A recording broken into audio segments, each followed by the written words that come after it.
You may have heard the expression that this person, he or she, is a head turner. Nakakapagpaikot siya o nakakapagpalingon siya ng mga tao. Mapapalingon ka sa taong yon either dahil maganda siya, may kapansin-pansin sa kanya, o di kaya anuman ang nakikita natin sa taong iyon.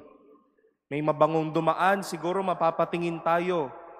Magaling yung kumanta, mapapatingala tayo. May dumaan sa atin na marahil kakaiba. Napapatingin ho tayo. A person who is a head turner because of his or her wonderful attributes that he or she would have certainly. When a person enters a room, we can notice his or her coming. Much so, hopefully, when God enters our life, it is a big hope that we also appreciate His presence. We also turn and see this God coming into our lives. It was the pitfall of the followers or those around John the Baptist. He came into their lives, but he was less appreciated and even less acknowledged. Napagkamalan pa nga siyang inaalihan ng masamang demonyo. He was there to bring good news, but people disregarded him. My dear brothers and sisters, in the midst of our Advent preparation and journey, we hear such kind of reminder from the Lord Himself. Baka dumadating na si Jesus sa buhay natin na hindi man lang natin nililingon o pinapansin.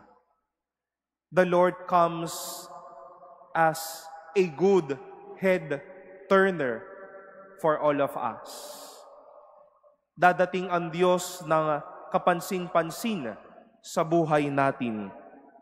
Kaya naman sana, kung nais niyang magpakita at dumating sa atin, pues, pansinin po natin ang Diyos. Better for us to acknowledge and even appreciate God coming into our lives. Baka po may mga blessings na tayo sa buhay na nariyaan na lang pala. Kailangan lang natin lingunin at pansinin.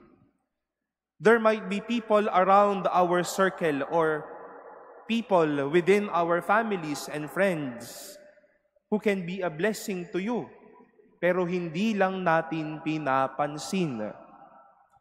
Maybe we are not just turning our heads to God-given gifts, to God-given presence that may just be inside our hearts. We celebrate today the memorial of Saint Lucy, and we ask this lovely saint to shed light on our eyes, that we may see, appreciate, and acknowledge the many God-given gifts and the many God-given presence in our lives. Makita at mapansin nawa natin ang Diyos. Huwag naman nating idamay ang Diyos sa mga iisnabin natin.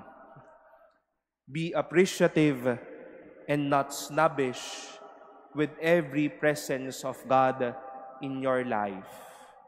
And once we welcome, appreciate, and see the Lord, we know how goodness will flow, graces will flow, and miracles will also find its rest in our lives.